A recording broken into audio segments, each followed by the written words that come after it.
અને તમામ દોષી તમામ જેલના સળિયા પાછળ જતા રહી તો પણ જેણે પોતાના સ્વજન ગુમાયા છે એના દિલનો જે ડાઘ છે, એના હૃદયમાં જે ચીરો પડ્યો છે, એનું તો કોઈ દિવસ વળતર મળી શકે એમ નથી.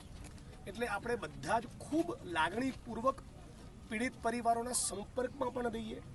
જે પીડિત પરિવારો આપણા સુધી કે આપણે હજુ એમના સુધી નથી પહોંચી શક્યા એના સુધી પણ આપણી લાગણી પહોંચાડીએ અને બધા જ ખૂબ મોટી તાદાદમાં, મોટી સંખ્યામાં આખા ગુજરાતને આહવાન કરીએ કે આપણું ગુજરાત આવું ના હોઈ શકે. આપણા ગુજરાતમાં આવા કાંડો, અગ્નિકાંડો, જલકાંડો થયા કરે અને આપણે ચૂપ રહીએ એ ગુજરાતી તરીકે ઠીક નથી, આપણને શોભતું નથી. એટલે અત્યાચારની, અન્યાયની આવા કાંડોની દરેક મેટરમાં એક સાચા ગુજરાતી તરીકે, સાચા નાગરિક તરીકે રાજકીય પક્ષો, જ્ઞાતિ, ધર્મ, પ્રાંત આ બધાનું કુંડાળું તોડી એક માણસ બનીને આપણે બધાએ બહાર આવવું જોઈએ. આજે માનનીય લાલજીભાઈએ વાત કરી એ પ્રમાણે આપણે બધા જ તમામ દુકાનદારો, વેપારીઓ અને મીડિયાના બધા જ મિત્રોનો હૃદયપૂર્વકનો આભાર માનીએ છીએ. એમના સાથ સહકારને ટેકા વગર આ શક્ય નહોતું. આપણે એમનો પણ આભાર માનીએ.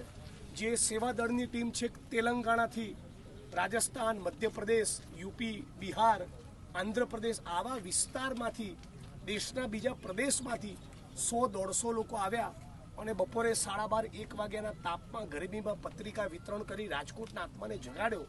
એ લોકોનો પણ આપણે આભાર માનીએ છીએ.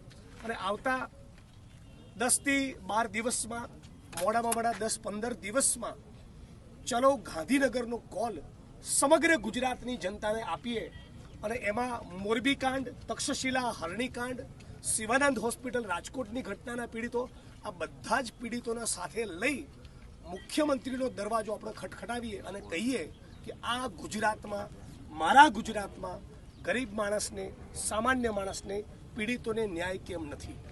આ વાત લઈને આપણે બધા ગાંધીનગર જવું છે. જઈશું ને બધા મિત્રો સાથે.